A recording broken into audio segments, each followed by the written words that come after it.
Alright, this is my 2005 Ford F-250 Super Duty. It has the 6.0 Power Stroke in it. The 6.0 Power Stroke is known for blowing head gaskets. So, lo and behold, my 6.0 blew a head gasket from cylinder 8, which is in the far back, and then cylinder 6, which is the second one from the back. So I have the head gasket over here to show that. If you look right here, see how there's a blue line here?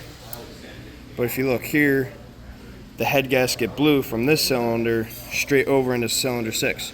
So this cylinder had low compression, and so did this cylinder because they were trying to share compression. So she smoked.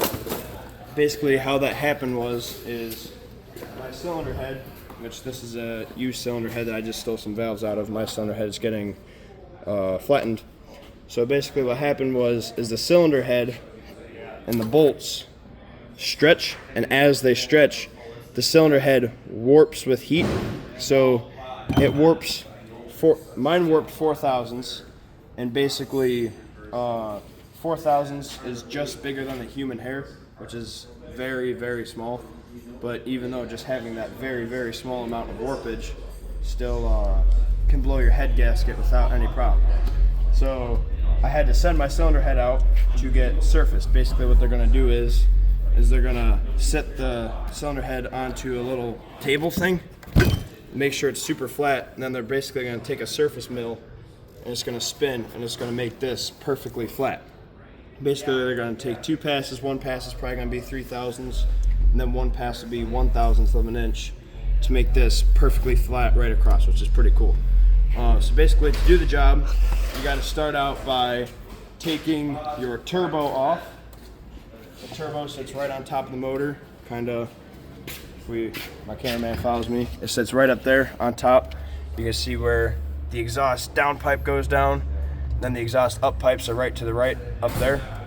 So you gotta take your turbo out, 2 V-bank clamps, 3 bolts, 1 oil line, pops right out, and then you have to take your intake manifold out. It's 16 bolts, super easy to do, pulls right out. And then you can pull your valve covers off. Then with your valve covers off, you can take the oil rail out.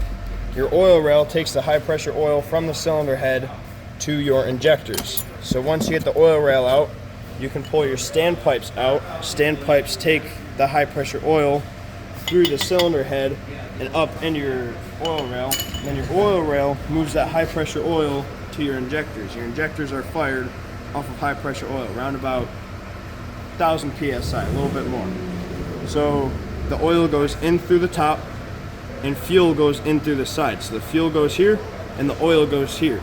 That 1,000 PSI or so of oil pressure goes through the top, shoots down on a piston, and shoots fuel out little holes that are right on top of the injectors. Pretty cool. So you got to pull all 4 injectors out of the side, and then once you pull the injectors out, then you can start working on your valve train. So your valve train, the first thing that you have to do is you have to pull a rocker off. Your rocker takes a push rod. As your push rod pushes up on the rocker, it moves like this, and then it takes one of these bridges and it pushes down on 2 valves at once, which is pretty cool. Pretty nifty design. So once you get that all off, you have to take out all of your head bolts. These are your head bolts. They're pretty big, pretty long, but these are stretched. These are only one-time use. You are not allowed to reuse them or else you're gonna have even bigger problems. So these are torqued to around about 160 foot-pounds. So they're pretty damn tight. So you have to get in there with either an impact or a super long breaker bar. I ended up using a jack handle as an extension. And then you gotta break them.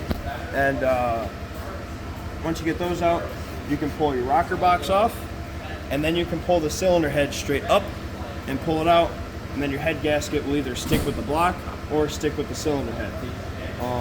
I got a new head gasket to go along with my new surfaced cylinder head. I got new standpipes and dummy plugs right here.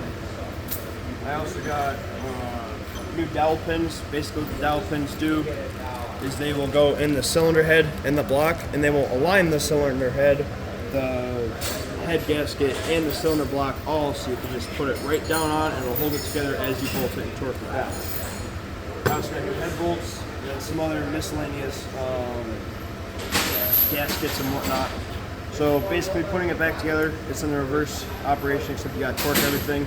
Cylinder head bolts, you got torque to 35 foot-pounds and 65, then you got to turn them 90 degrees and then 160 foot-pounds. So it's kind of a pain, and then torque it all down, and then hopefully she'll be running back soon. Thanks. It's fine. That's fine.